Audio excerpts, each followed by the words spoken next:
we're not looking for a ceasefire. We're looking for a total, complete victory. I don't want to fight either. I'm not looking to fight. But if it's a choice between fighting and them having a nuclear weapon, you have to do what you have to do. You have to do what you have to do, indeed. Joining us now is the great Texas Senator, Mr. Ted Cruz, who is a member of the Foreign Relations Committee, among his many other credits. Senator Cruz, welcome back.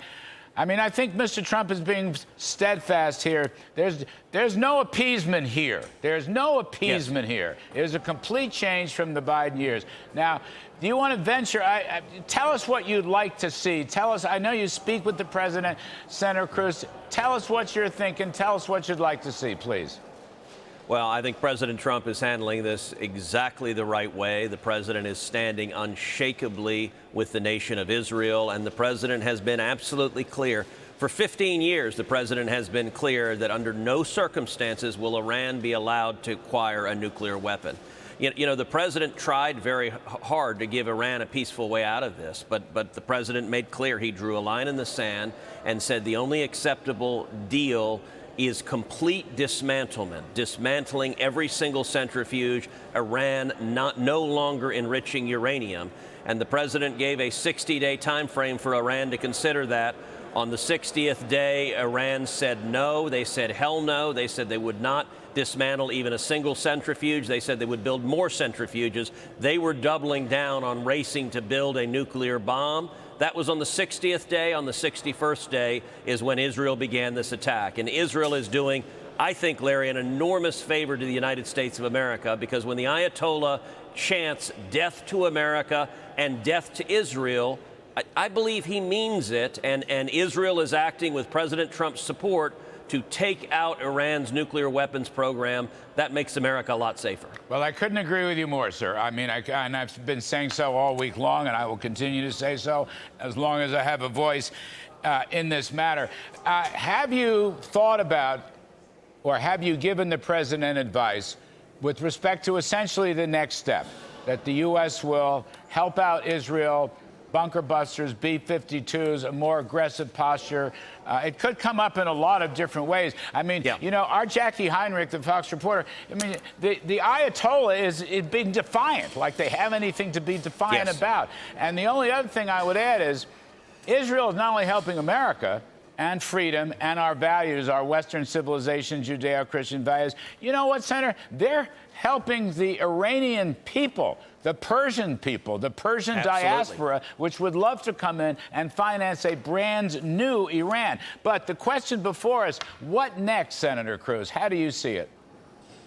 So I last spoke to President Trump about this on Sunday, and I told him at the time that I agreed 100% with how he was handling it. He was standing unshakably with Israel, which is what we should be doing. I also told him in particular that I appreciated his making absolutely clear to the Ayatollah that if Iran attacks U.S. servicemen and women and kills U.S. servicemen and women in the Middle East, that the consequences would be overwhelming. And I think the president is at his very best at commander-in-chief when he is standing up and defending our servicemen and women potentially in harm's way. And I think that's the reason you have not seen Iran strike back at our servicemen and women. In terms of direct U.S. involvement, right now, all of the bombing is being done by Israel. They've done an incredibly effective job at taking out the top senior leadership of the Iranian military, those who would prosecute a war. They've also taken out a number of the Iranian nuclear scientists, and they've taken out multiple military sites, missile launch sites, missile defense sites, and nuclear research sites. All of those have been unbelievably effective. The one remaining site that Israel is not able to take out is a site called Fordow. Fordow is built into the base of a mountain, and it is a nuclear weapons research site that was put there so that it could not easily be subject to aerial bombardment. Israel lacks the technology to take Fordow out because it's so deep in the mountain. America has that technology. We have 30,000-pound bunker buster bombs that can take out Fordow. And I think the president is seriously considering right now using those bombs for a limited strike to take out that nuclear weapons lab. I think doing so makes a lot of sense. And I want to be clear to folks at home. under no circumstances will we see American boots on the ground, will we see the military engaged in combat in Iran. The only question of direct U.S. involvement that is being discussed is, do we use the bombs that we have and Israel does not, the bunker busters, to take out this nuclear weapons research lab? And I'll point out, Larry, as you know, the Ayatollah also has an active ICBM program. ICBM Right. stands for Intercontinental Ballistic Missile. You don't need an ICBM to bomb or to send a missile to Israel. What Iran is sending are ballistic missiles. You only need an ICBM. The reason Iran is building an ICBM program is to carry a nuclear warhead across the ocean to the United States of America.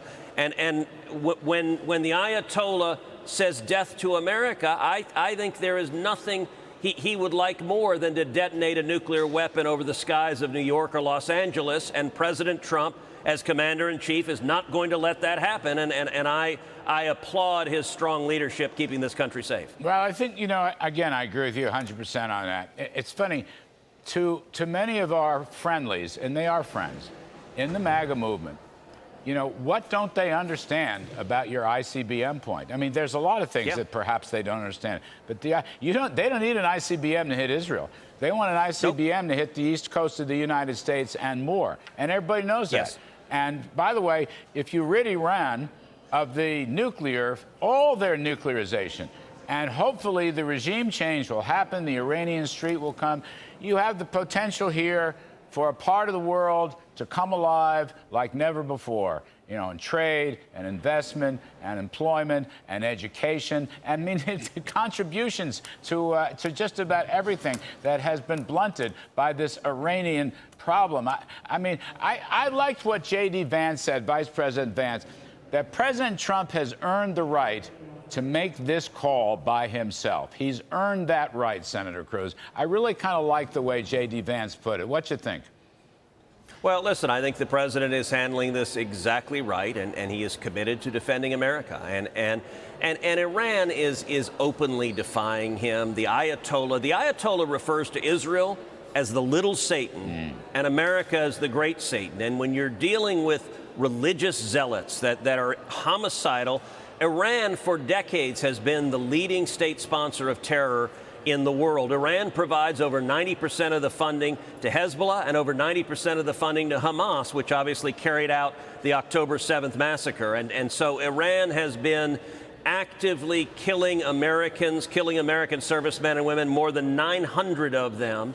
And so acting to prevent that religious zealot who hates America from having nuclear weapons that could murder millions, it is right at the core of the responsibilities of Commander-in-Chief, and it's also right at the core of America First, which is President Trump is not interested in getting us enmeshed in unnecessary foreign wars, but he has a responsibility to protect this country, and he takes that responsibility very seriously, protecting vital U.S. national security interests and protecting the lives of millions of Americans. Sends a strong message, Senator. Sends a strong message to Xi Jinping, to Putin, to North Korea. Sends a very strong message because the last 4 years, the message has been appeasement and no action. And this is a very welcome change opportunity. Anyway, Senator Ted Cruz, we thank you, sir. Thank you for your wisdom. Thank you, Larry. We appreciate it.